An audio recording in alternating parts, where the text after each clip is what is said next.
السلام عليكم ورحمة الله وبركاته. ازيكم حبايبي؟ عاملين ايه؟ يا رب تكونوا بخير. النهاردة ان شاء الله هنعمل مع بعض طاجن كيك بالصوص الابيض. هنعمله بطريقة سهلة جدا وبسيطة، ومش هتاخد معانا وقت خالص في التحضير. هنعمله ببيضة واحدة والطعم فعلا تحفة. يلا بينا نشوف هنعمل الطاجن القمر بتاعنا ده ازاي.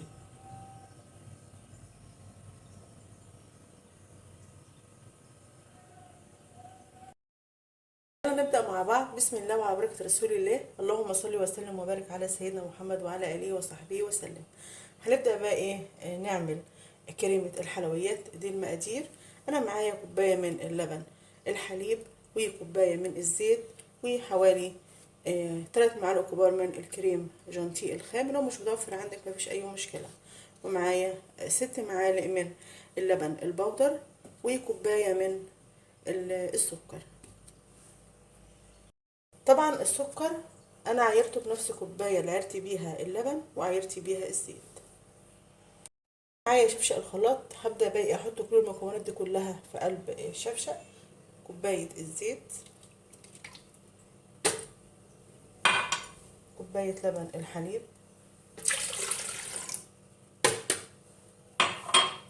3 معالق كبار من الكريم جانتي الخام،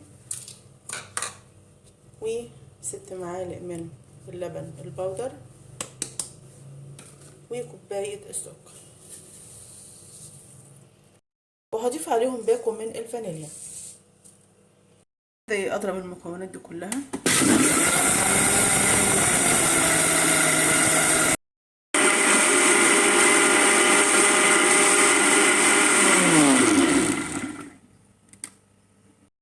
هنبدأ بقى كده ايه؟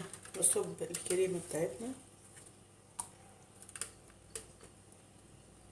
بصراحة قوامها تحفة.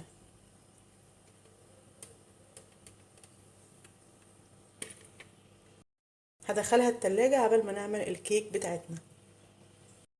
هنبدأ بقى ايه؟ نضرب مقادير الكيكة بنفس الشفشق اللي احنا عملنا فيه كريمة الحلويات. هعمل بقى ايه في مقادير الكيكة.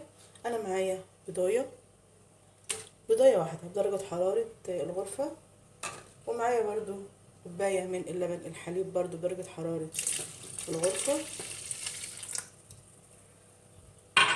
ومعايا نص كوباية من الزيت، ونص كوباية من السكر، وظرفين من الفانيليا البودر او معلقة صغيرة من الفانيليا السايلة. انا بصراحة بحب الفانيليا السايلة في الحلويات، بس هي مش متوفرة عندي دلوقتي. وهضيف معلقة خل كبيرة. ده كده ايه؟ اضرب المكونات دي كلها مع بعضها.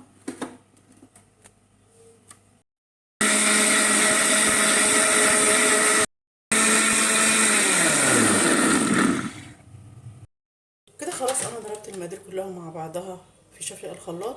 هبدأ بقى ايه؟ احط الدقيق. طبعا هعمل كيكة كلها في شفشق الخلاط. هحط كده كوبايتين من الدقيق. دي اول كوباية، ودي تاني كوباية. وهضيف باكو من البيكنج باودر او معلقة كبيرة. وهنبدأ نضرب المكونات دي كلها.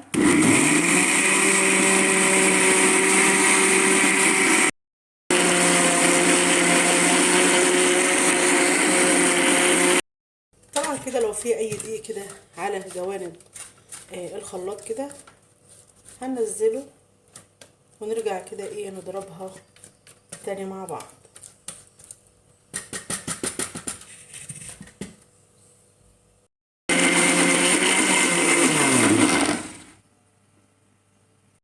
نبدأ بقى ايه؟ نصب الخليط في الطواجن بتاعتنا او صينية.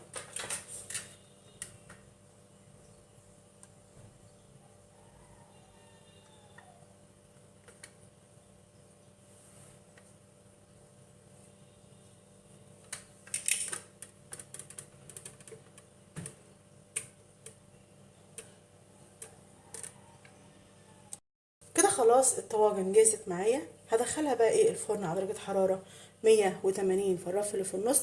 بس اهم حاجة لازم يكون مشغلين الفرن قبلها بحوالي 10 دقايق، وما نفتحش عليها الا بعد نص ساعة عشان نشوفها.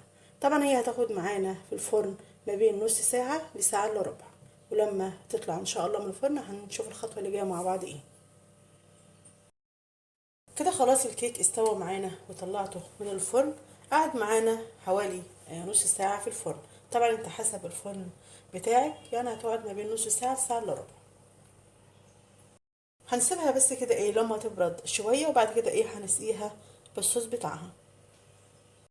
كده خلاص الكيكة بردت معانا، هنبدأ بقى نسقيها بالصوص.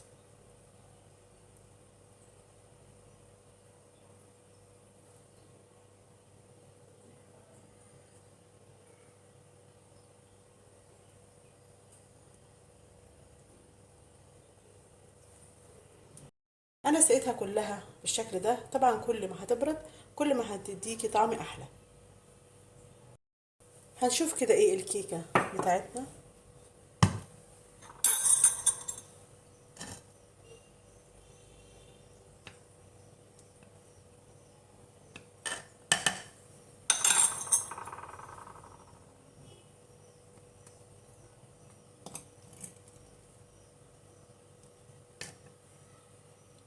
ما شاء الله تحفة في منتهى الجمال.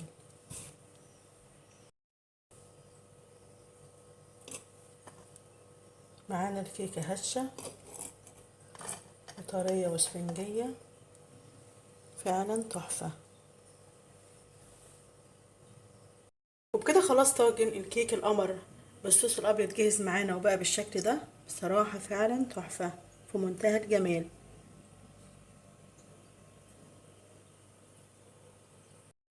احنا حضرناه بطريقة سهلة جدا وبسيطة، وما خدتش معانا وقت خالص في التحضير، والطعم فعلا حكاية. جربوه على طريقتي ان شاء الله هتعجبكم. نتقابل ان شاء الله مع فيديو جديد.